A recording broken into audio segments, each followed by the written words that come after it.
It's a jump ball. Semifinal game 2. Ani, tuna 3 points. Sket. Viara, Bethlehem Vengthlang. Wow, ron phoi rang ve. And let top pa. Bethlehem Vengthlang lampang Blackpink power ron mang doni. Tura 3 bokin, pinti lumnan. Atir. Intia. Wow, wait muna. Hotshots Junior.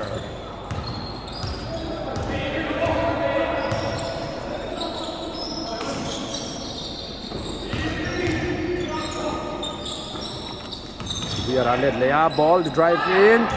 pass out, trip, and Tintina Money. Hotshots on the run, Hotshots up, foul.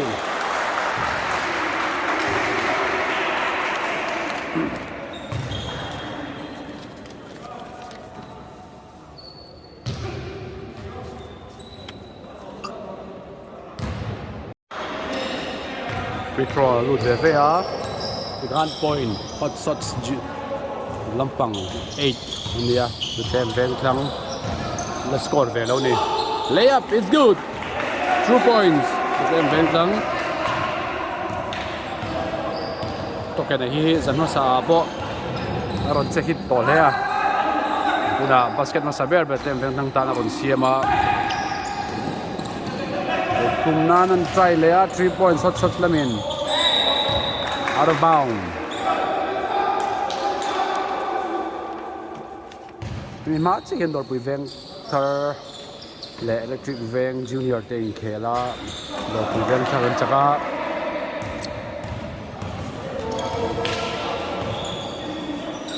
ai hi semi-final game 2 ni nak tu ka third place so na omanga. Wow, bilu pop Rinchhana.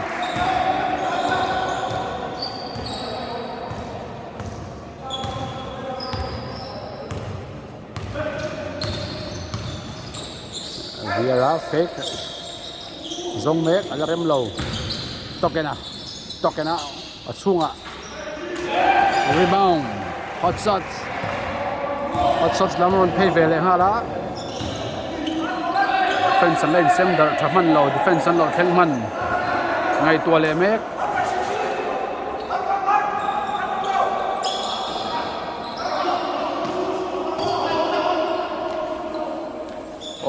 Chunga paint area va moi ve zek maya Hotshots lampang basket kal viau ni point 2-12 ani Hotshots lampang 12 ani Viara dribble mek pass chhuak tokena lo la lea tokena nen ni an top pe do ni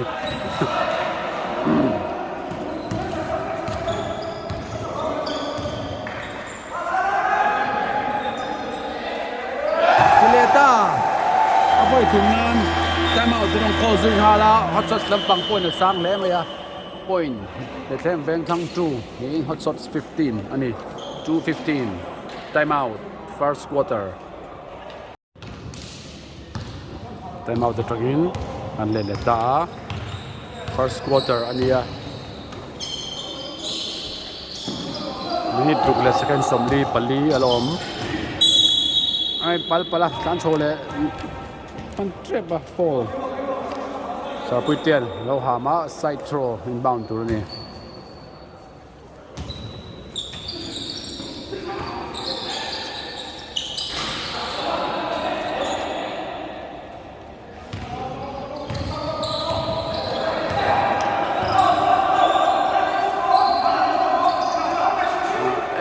Out teo thiek về kha chu out lo chiat chiang về la ni. Hotshots lampang.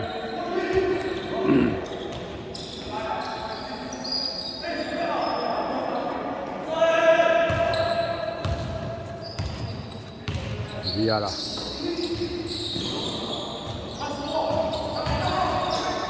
Oh, easy basket. Bethlehem Vengthlang point. Ta 4-15. Ani. and no good. Rebound. Bethlehem Vengthlang. Ball on play lẽ. Jab. Lăng lâu chia về.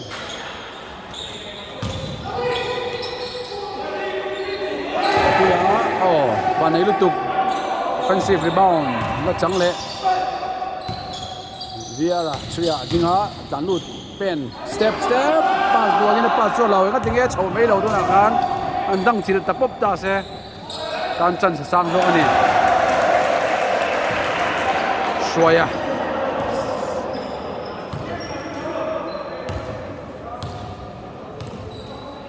Hotshots 17 via the bawk via the ball run lea ball ten zong mek papuya deng na set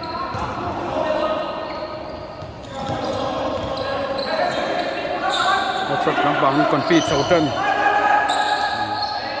automatic turn thế anh tí là man mo na le pressure om lawin ball run keng turn ni na siya ta Hotshots lampang point hi 4-17 ani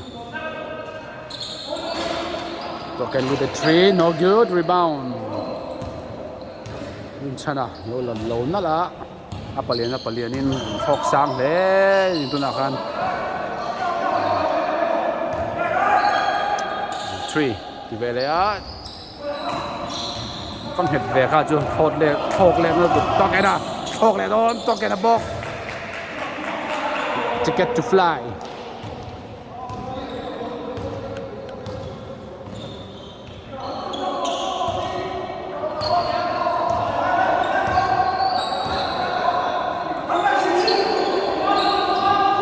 Hotshots lampang 3 anti tlau zone defense aron mga Bethlehem Vengthlang lamin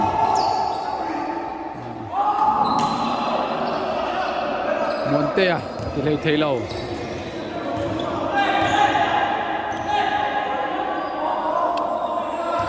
Nitum la second somtum paruk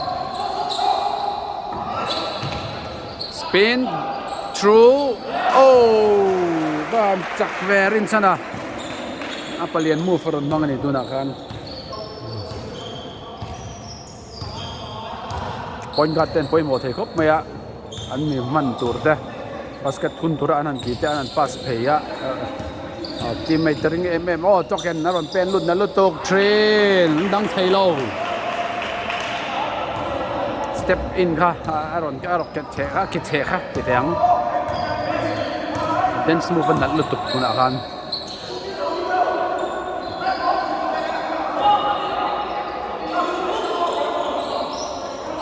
yes number 1 yes achunga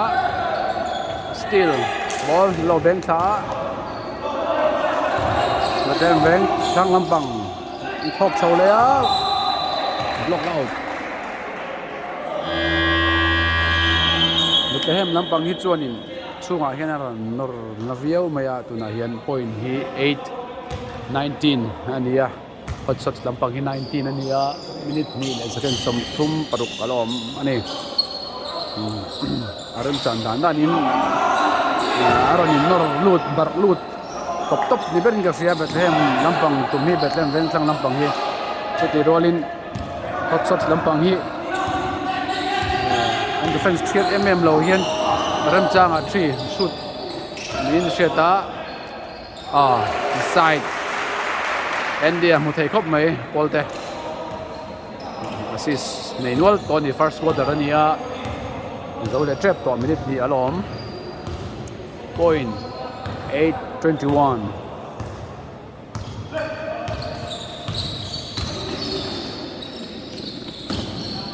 Via jump shot la dulawa nai viu to sin kha chu ring screen trap boka token khatiang kha kha tunami yang kha ani ran soi chu via la pass chona kha nai viu to ni han zuang chho lui se chance om zokin ka sia ma se pol pen ron chan chuak Andy pass duravai borwa ka angai to chuak ball tang saklo tukin Bethlehem Vengthlang lampang layup to kena tan point ang private takin alud le takau maya tinghan Bethlehem Vengthlang lampang hi 12 ania Hotshots 21 Andy Polter zonga okay oh lo tok le ani mo tiền lâu khởi lệ thấy xa ba chú vàng chuan Hotshots lamin ball chẳng về tung hăng phong per travel xin and the attack shot clock as well shot clock 24 seconds violation 45 seconds along first quarter so nan tuna hian in point 12 21 ania avar lampang Hotshots ten lalit viau ani tuna VR kan huvelia VR an ball ron khalpei ron time ron mang uluk pei kop ya Indian lo ti boya ala vat nan 3 points no good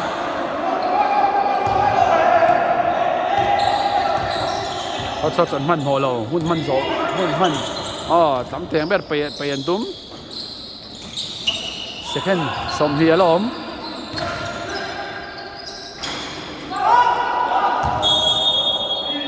wow Blackpink ball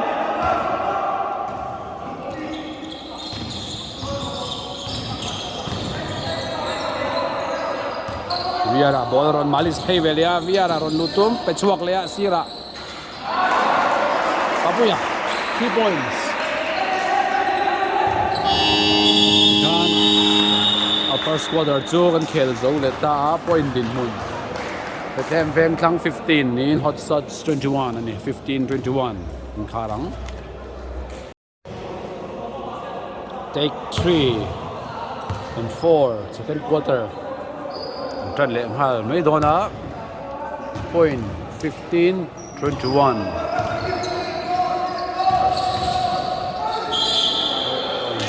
Viara han lo ta na eta call oma akuda lo ham boy ni jersey number 15 Hotshots lampang tutua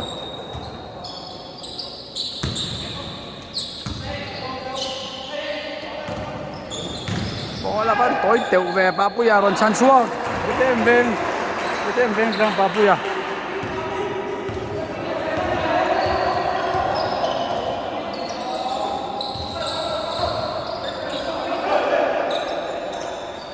Hotshots bang with 3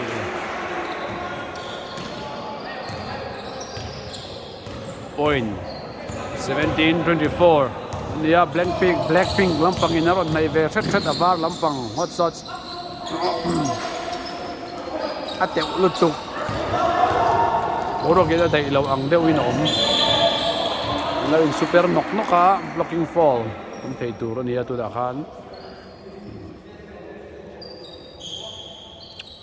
jersey number 5 mo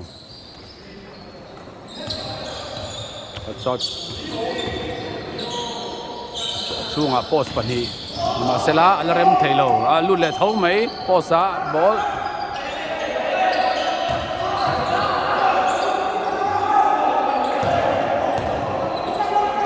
polom lo tokena ve thung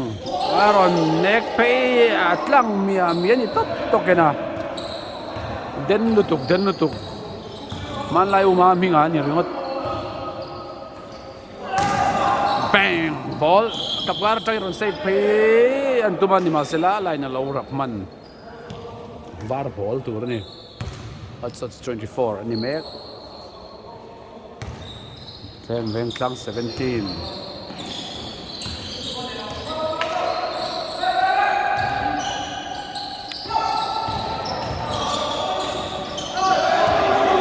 Savak het chat ve ni ma sira dong tu lampang yan lo boy dewa Viara bounce pass niam chi ngal bulvela wa sotani pass kha tokena nia lo palian viau ta se tu da ka na man thei ring lawa lom khop mai foul ro chu de ta Hotshots lampang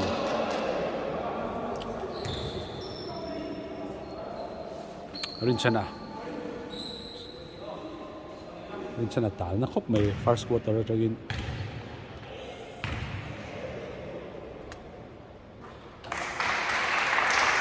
made one free throw, it's good. Point 25. 19-25.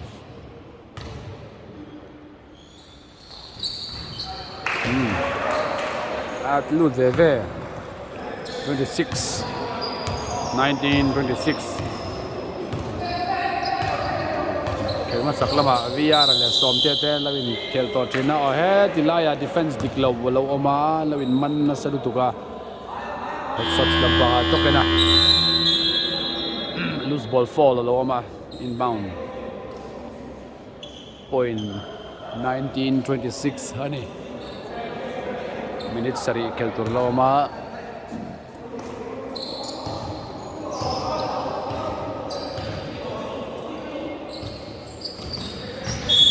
Oh, blocking foul. Tileta. Foul zone zai mai. VAR lampa nga.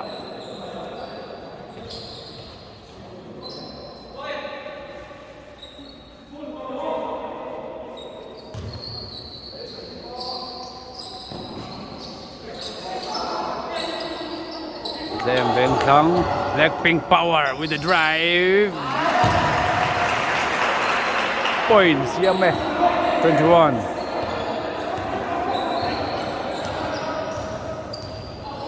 Twenty-one, 26. Aman, Chinem. Có lụt déo na mà sẽ có thêm mình thấy đâu đâu. Déo. Go over. Nó vào hậu tất tôi nào chuẩn. Chuẩn lấy đều lek ở ngay này hot shot tấm bằng ghế mà rồi trần. Déo mày á. Call.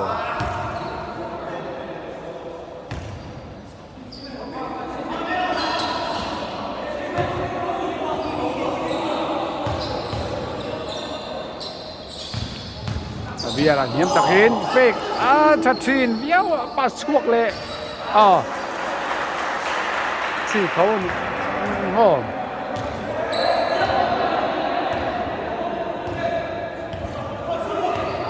đi cục chak kiểu cho nó mà Hotshots lampang anti velea Hotshots first quarter là 3 với two man lùn một mấy ha khan an point nó còn pisang sang ngôi rồi luta Andy rồi saka sang ngôi 3 mà sang ngôi 3 là phi đón khác lại luôn à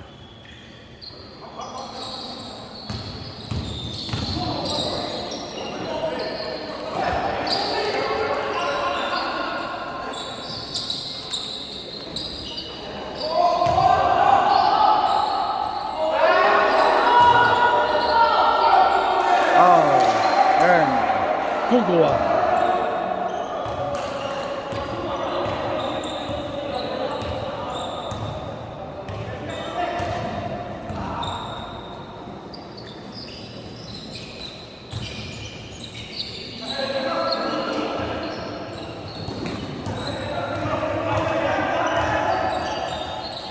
Leo van zig về khá chú off ball and draw bawk á có cái là crossover còn bị thấy nó xem ya ball draw chhuak bawk á khéo traffic mày point hi tu na hianin 24-28 ania lead nga le second somli panga khel tur lom second quarter kan khel mek ani ei second quarter ani semifinal third division screening semifinal ania natuk lama third place zona dona electric veng le cái chak lo zok te ni to men chu fan thil tuk thin mahse space om lo tho tu ran lo pelawa you are not authorized to fly in this zone until 2 points time out second quarter lead nga khel turloma point 26-28 ni in Hotshots lampang in time out in lai control lakang kan leta time out atring an leta Hotshots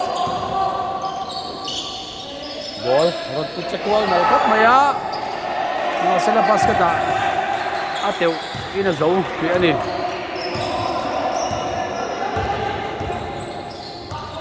signal ron pe a en game tak nge ni ta kha chu atlan tlang da dei mai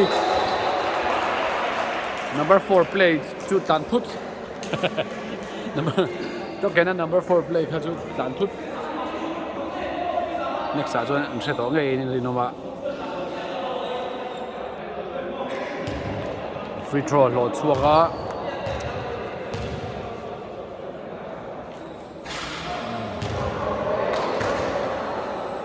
Litli le second songa pasari second quarter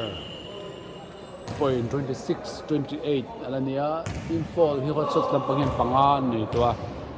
Litli minit nga to na loma team fall pangan ni to ni Hotshots lampang te penalty char to do la Bethlehem lampang hu team fall pani nia team por chu mai viau do ni at chase zong mai ngem fall trouble them oh double double apal out man to em kan tian an game boy de uleka china an fall deu zai zai tang khanin Hotshots te an lakal chuang lei theilawa en tin amoni ron ti ngai don ta ni tina alan da na chuan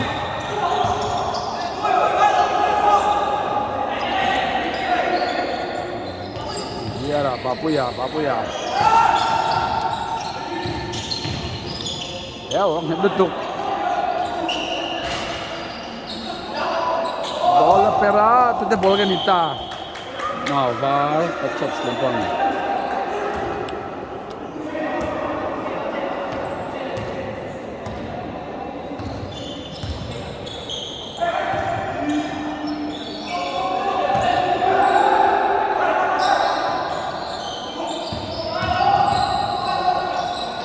chua ai lon zuang thok chau man lo deu bol la chang ringa tok lo shot lo ka zau don la man chia shot tok zorwalin aron bi chuai man tre pani tuna kan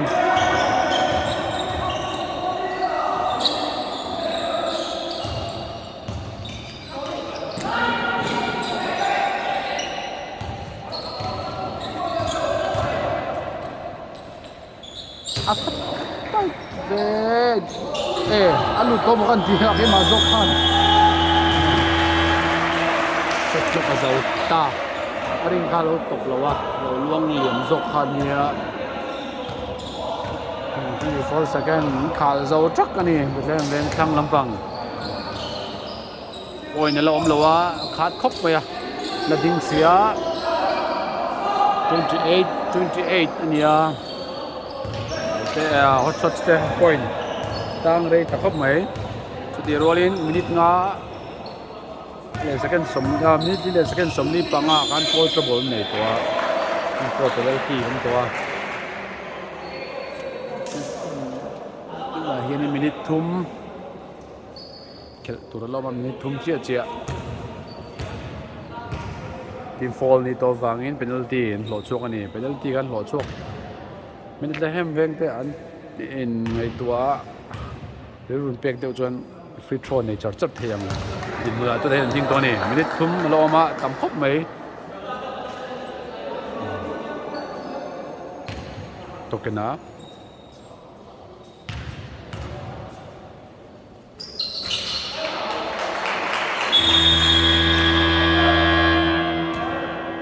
time out nia point 29-28 ni in point khatin Bethlehem Vengthlang te ron lead ve ta point 29-28 ania second quarter kan khel mek ani ni thum khel tur lom time out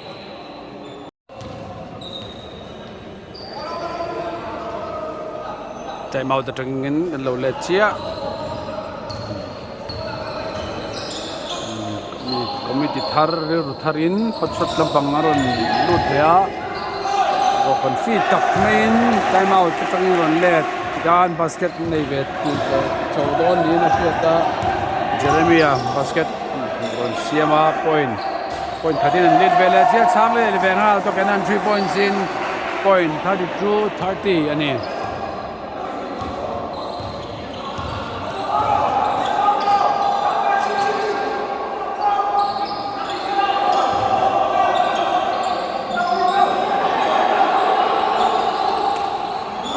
pass chel allale Hotshots te hi anu te kel ko nom thei khop maya chuti rolin naw de ho de po an tang na MSL pakhat inang khela pakhat third division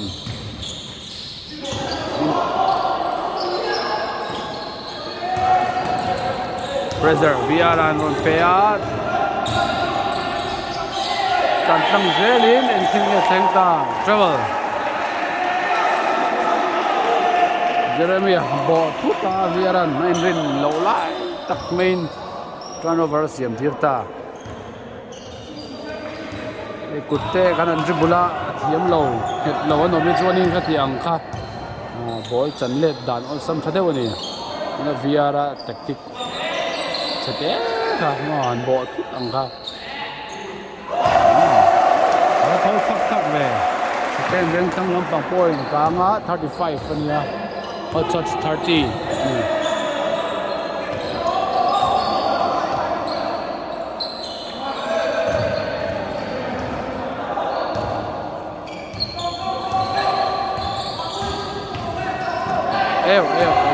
again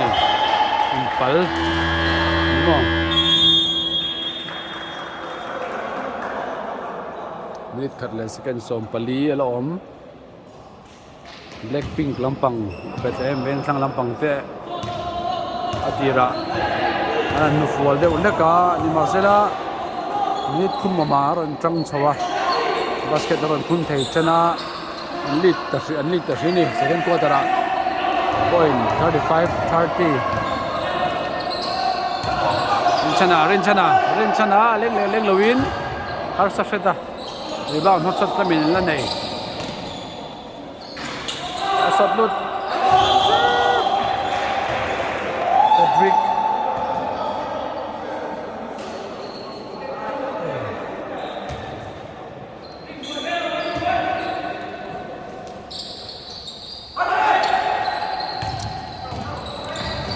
Dika jumper toilet when to hey dan kum thanga khwani intersect khaw khan fitness dengan Dika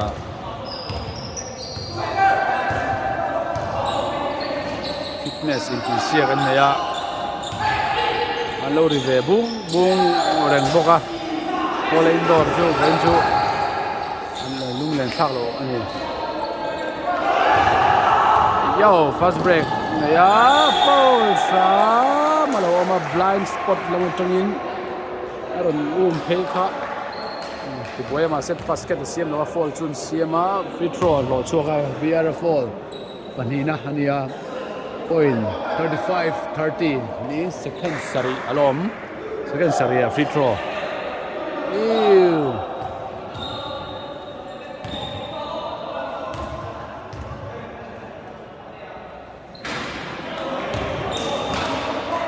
lâu về cái chuyện phôi trà cái gì thèm chứ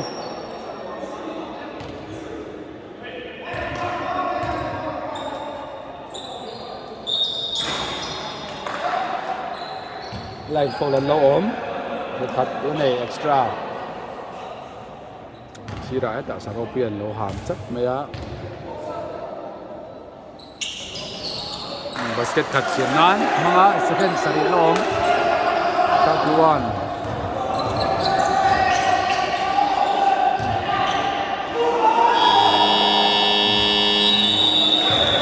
Kan hu na zawa half time kan nei don ni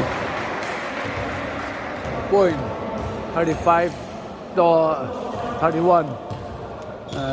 nin khá ra nga kan cholang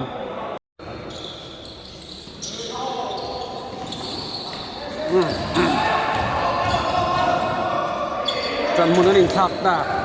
third quarter chana Hotshots lampang ball fake third to guy and one bucket Cedric fake moi đi tục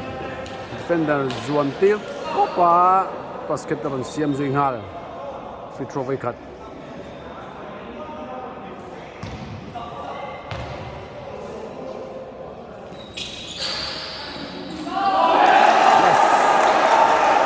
một boka an lok chi point li kal hal chat mai vai khat attempt na vai khat ball na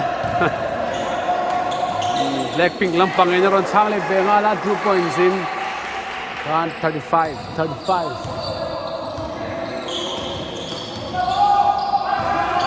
at water tharon za thar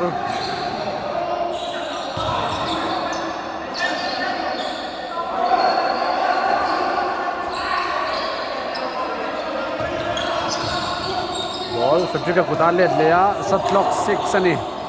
Diam zela puipuinen papuinen mani vang talo ve au le maya kha chu thok chuak ve top dei maya 3 point Bethlehem Vengthlang point kat ti kang le ta 38-35 Rinchhana chunga ron nek lut tóc cái nan lâu là ball ra là cho nó tục ball thọc rồi á vắng đấy à và Hotshots ball tụi nó nè thế là mày cái lamin ring lock sa mấy ông thắt quarter chân chia chú hazá ya ronin to ha an ron chua ani berin riat an ring hal phat mấy still Bethlehem lampang viaran lo lak sakai pas suka amel mega chunga amel nalai taka pas mahse ako mama ani 3 points siam tho mai Bethlehem 43 Hotshots 35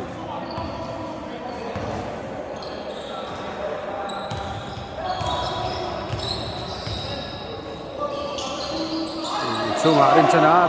anti boya panhi pathum pali nan chang an thup rebound Bethlehem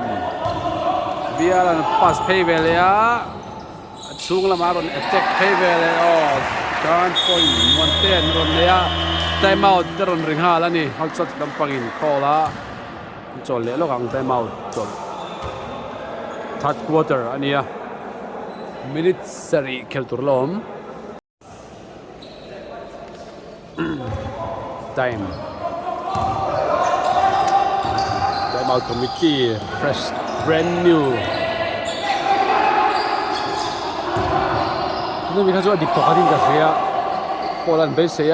ôm lâu tuổi chia and one was strong về khá dụ you can't stop me có chầu trếp đi cho nó khăn đầu tiên number 5 rồi à 15 rồi cái gì mà cú à xoay à lâu phô la sorry cú à học cho tiền lâu cú ấy bây giờ rồi cái xoay point 38 như về để chung á Bethlehem Vengthlang mà xoay nó là top low 45 như mấy Blackpink lampang Blackpink khi anh còn nó chân hình nghe những ngô gần địa anh nụ là hiệp tụm nó nghe niang á anh ven nụ là hầu nghe niang á lâu về đâu sim Blackpink lar lai chung á reverse block kapuya lâu vor về man cút khá rồi thọc pay về quá cú anh chơi về tụi basket attack khá lâu thì buổi clean ball Rinchhana strong move chunga paint career tragin basket aron siam malmal maya antum an thel lo ni 40 45 40 roar kar ola zuang chong tu ta viara is it true 47 40 ni and the ball on Sempe Velia Swaya with the Rinchhana 3 let's go 3 points and badin ne tok tere game point ai lu chok zak maya 47 43 third quarter khan in fall trouble khan an nei mana penalty an kai mana avar lampang hi kha bang khai khel chu ni te pon thia dan defense khan tuna chuan in team fall alo omlo jump shot in shota two men keep and go Bethlehem Vengthlang lampang in team fall pani an nei ve thunga third quarter khel mek a minute nga le second songa panga khel tu lo om Rinchhana ball a chunga angai tein hotspot ron ona roi ni na Rinchhana wow Rinchhana dang thei lo chuan Hotshots tan chan sang tak an nei ni time out kan hule ngal khola Bethlehem Vengthlang lampang time out ani chol le lokang third quarter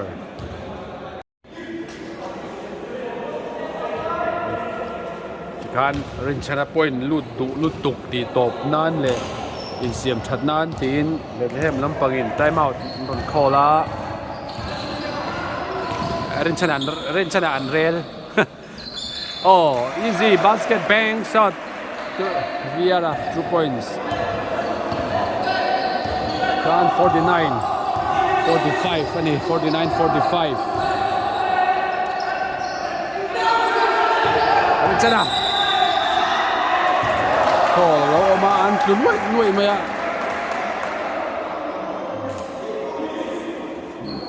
offensive foul it's in number 15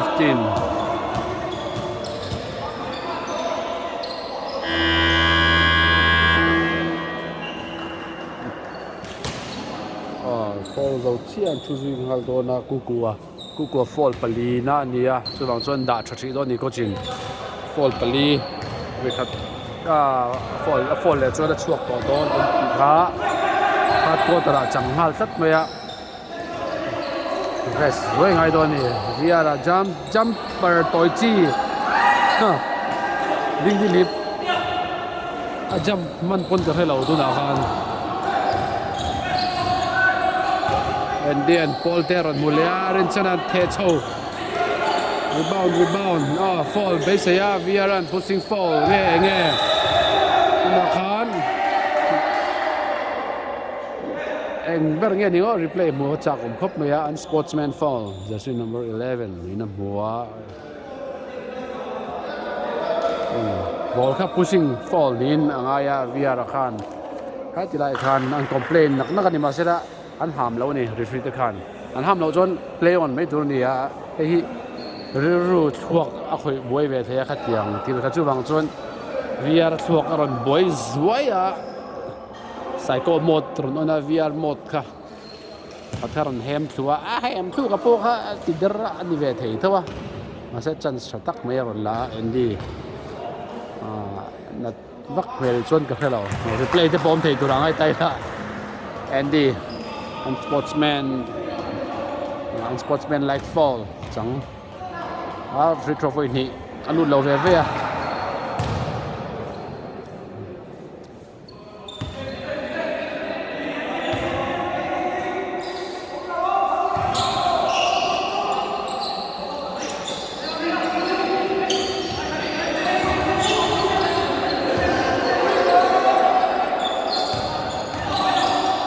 Rinchhana kele lam khain basket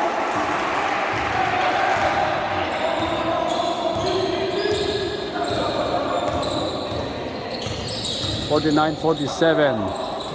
Bethlehem in drive aron tuma chunga block aba chiang vele kha chu bam lai pui ka ni ringot lai pui lo ka ve mo ti dur ni anti missile Bethlehem Vengthlang lampang tho chua turka an lo kap thani clean block Tokena shot lock 3 and easy basket through 51-47 minute li tra khel minute thum second songa tonga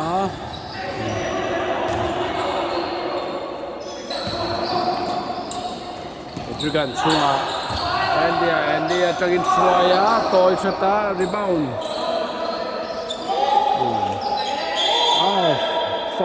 om ni kha ka yes come on kan zoom chak nu tuk tiang hi thil thleng khat ve nia ma se thleng lo se kan ti kha nia ball an in chua rebound ter at me ha VR mo tain on to kan ti kha den nu tuk to an panin hruai si hruai ania Hotshots lam atangin ref in a ko phia ref in thuampui mo tak a hril don ni heti ang chan hi a hlawma an chan le chuanin in hno chuat thei thlengin tuna hianin an din hmun a hlawm to a der thawng to ni yellow card bola yellow card kan ti meng zumo kat chen nei chan lawa pushing foul pressure sang de ulek ani opa in Rinchhana lawad Bethlehem lampangin turnover aron na ya point 51-47 ani meka Hotshots lampangin anuswal Andy with the three ball alakam Bethlehem lampang pakhatatlu viara chaule turin atlan meka Bethlehem point hetla hian ngay ni ke ul ami ni ta ke in hok pok ka chia to lo ke ul ang ka tia Rinchhana ke abil lau maya nat mel viawa hawang khel sun zom po arin om to lo ni an thuampui pa Hotshots lam atangin thutangai do na tuna hianin ni thum la second som pani aloma third quarter kan khel me kani Bethlehem Vengthlang 53 Hotshots 47 ania kan game an chun som le theita ana ber an pot chhuaka Rinchhana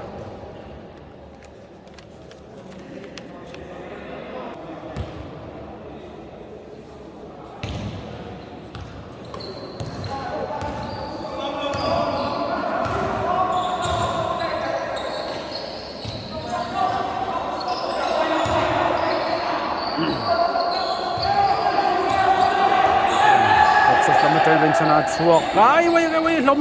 tu kha thil kha oi wow kalau mur om huna tangin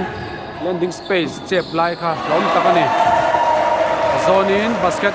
Bethlehem Vengthlang point 55-47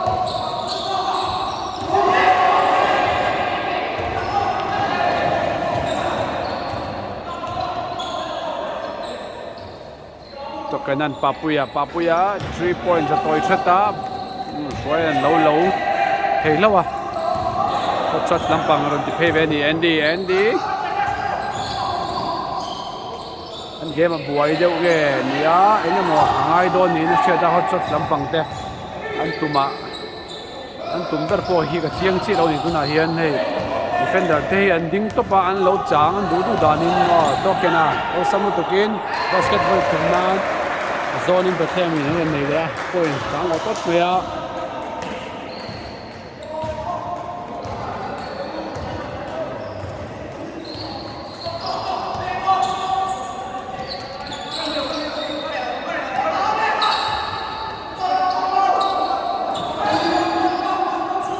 3 points. I'm not sure.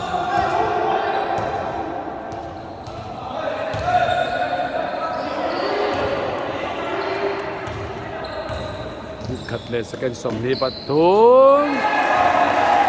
Pakar thave khachule.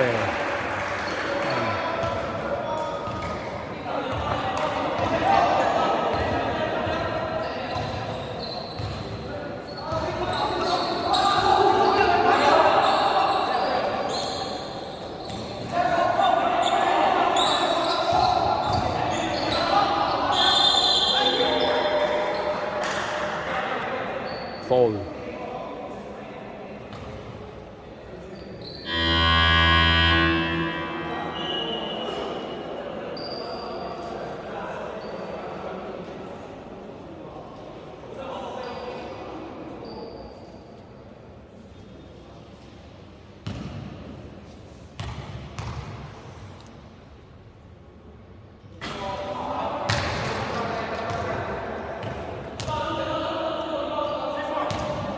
seconds somwa panga lom and the free throw ayo lut lo ve ball chẳng lâu á half court tan lên chu mek yo ew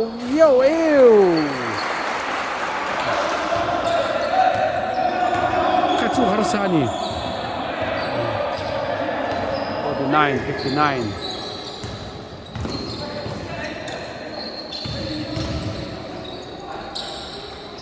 Papuya aribaw na lengala thuampui le bawk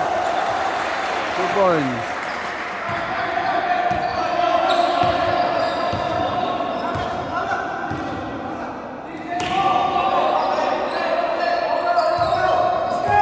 seconds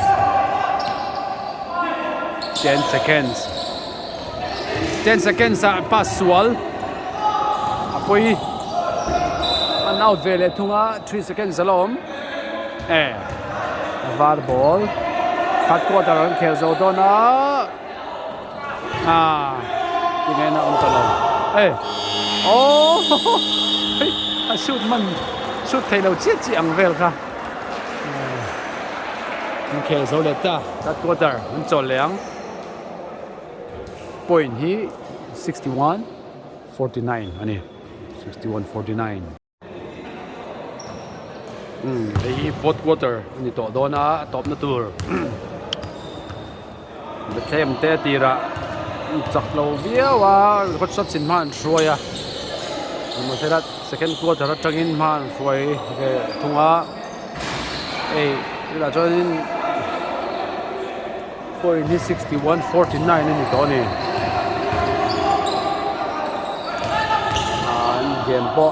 tập sầu trần đĩa vậy mẹ room nó sẽ tỏ mẹ cắt quarter khan Papuya ball keng bé fourth quarter kan kai thei sa ma in the boy lawin fall lo ma zen luta tu per nge ni ta number 8 ma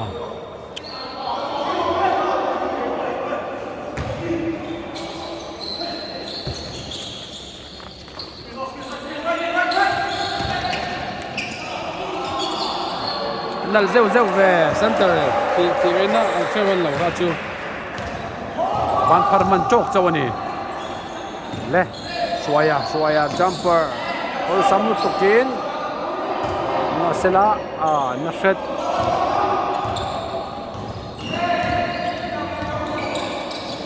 tokena la khela Papuya le tokena fit khop maya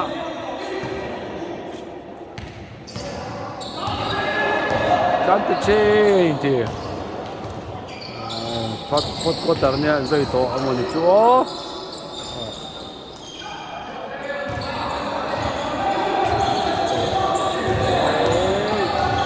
he third division 10 niya third division screening second division of kai tour zong don ani semifinal niya Bethlehem Vengthlang lut toa somewhere Hotshots tua chhuak toa fall pali nei toa ni masela fourth quarter chu Rinchhana on box hi lawai luangai ni an ti liang sa center palian nin laya ron ding ka kang thabe kha chu 2 points Bethlehem point sang takhat maya point 65-51 ken kadin 20 30 po and shoot and score 10 thei lo lai in duna hianin 65 ani toni turnover Hotshots lamania thoma Rinchhana ta bit sari alom hala tam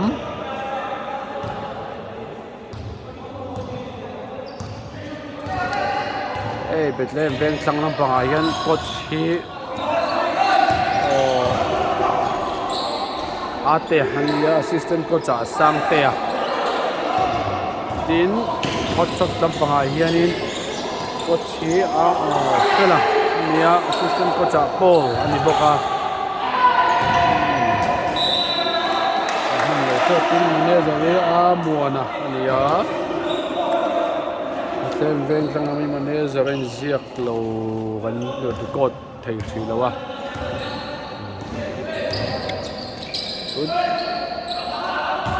yo va spin nal oh ball low ni mas mai chak le le to ba jump ball Hotshots ball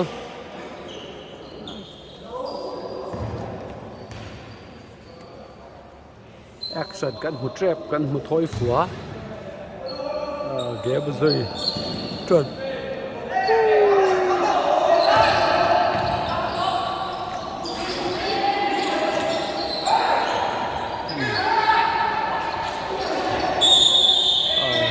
chú nuôi cá đã fall là ôm ạ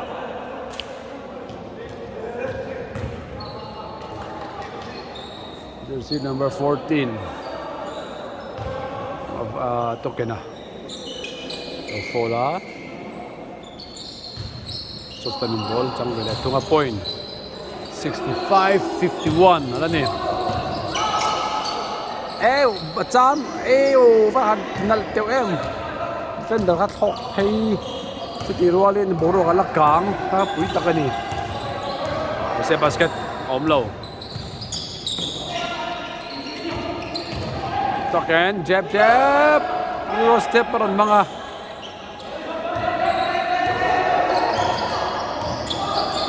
hruai aron nek hei miam hei ke che ka han control se chon tuna khanin tan pek na hun ram chang ania fourth quarter ani third division team te semifinal ti to kha Blackpink lampang wow that wow apa nal ve play kha dunami kha time out hala ang cholang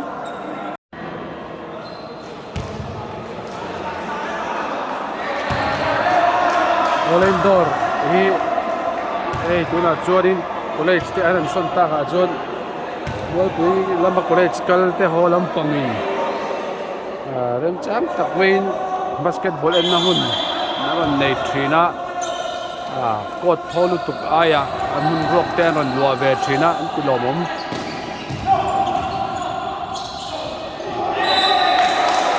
lo out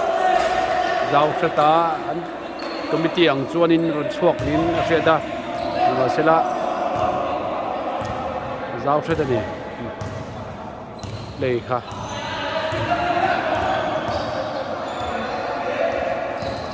dan thut kuna mi kha number 4 play kan ti kha kala all sameo pasu luklo papuya thok chawa flow lo om free throw lo chuak ke point 67-51 ala ni basket tang khria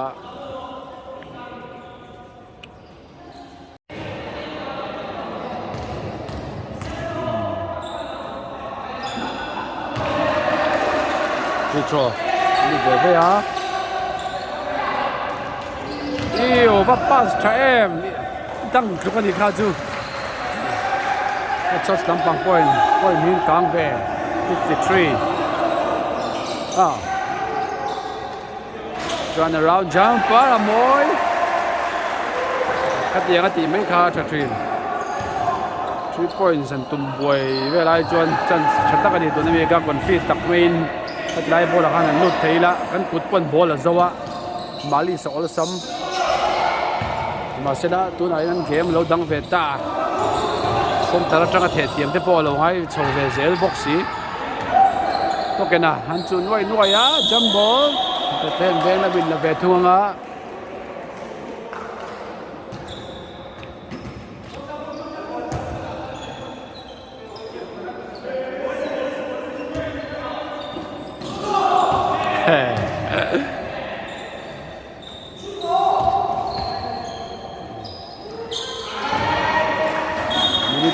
loma player mungai vak lo te po anin lar chho tran ta zeu tura ngai taila Bethlehem Vengthlang lampang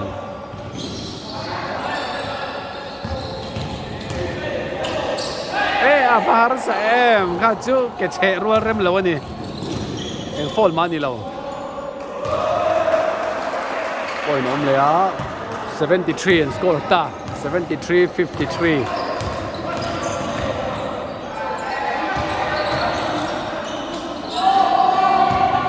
Rinchhana chhuak to box sia Hotshots void deuh ta ni na shet te 3 points ani tuna khan 56-73-56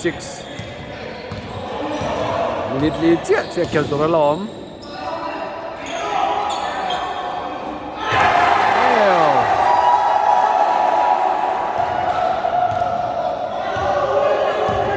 Ring nutuk Bethlehem Vengthlang lamah tangin 3 points 76-56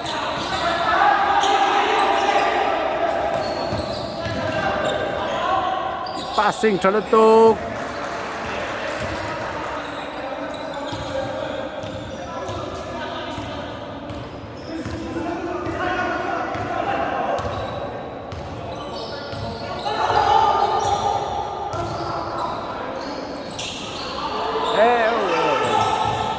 sút tiêu lệ ngay chú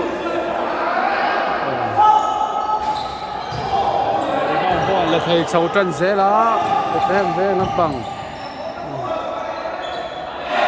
lute lệ bên nào nó rema lute lệ rema hot water mình đi liều mà rồi chết sầu về mấy cả bà bây giờ rồi lót thút về cột đón nghe có sản xuất đón jump ball này lẽ Hotshots in là lẽ đó jump ball với thum ông ta point 78-58 anh ấy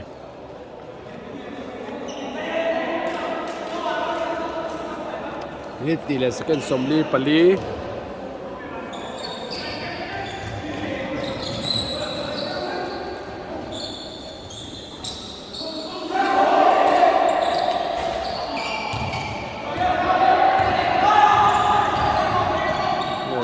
teka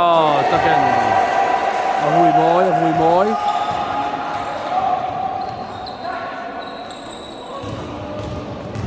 thì về đây đó là chana nó khóc á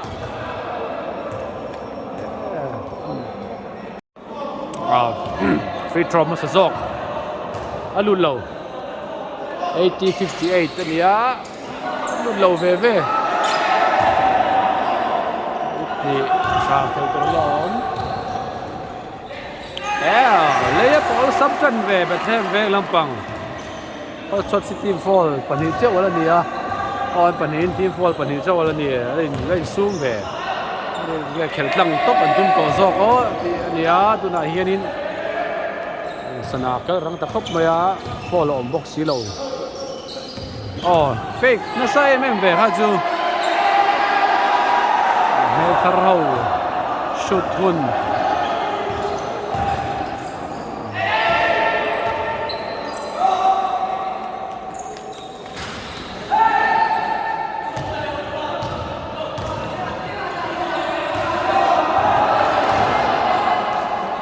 cần lẽ chân về nên mấy chân ta sang môi Hotshots lắm bằng anh phat thâu tổ là wa give up chân toa theo chân zoom bị chia tổ là đi tụi này hiện point đến hôm nay 82-58 anh nhá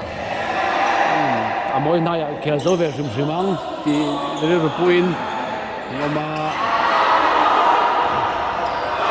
Samoa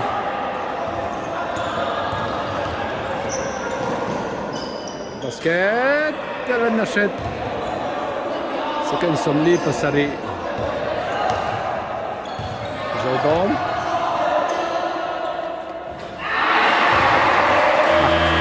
zolo na hruai 3 points Lubel Veloya Roma grand point 58 85-58 ay letter ini 85-58 ako ngunit tila doon sa akin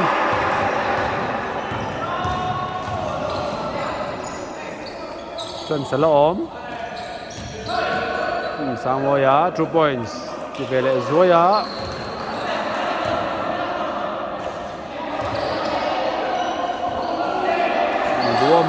dua ma ngak second som pathum second som pani second som ala tikanin rain kan match semifinal chu kan lo khar le don ta Bethlehem Vengthlang le Hotshots junior te khela point 85-16 in Bethlehem Vengthlang te final an lut ta ni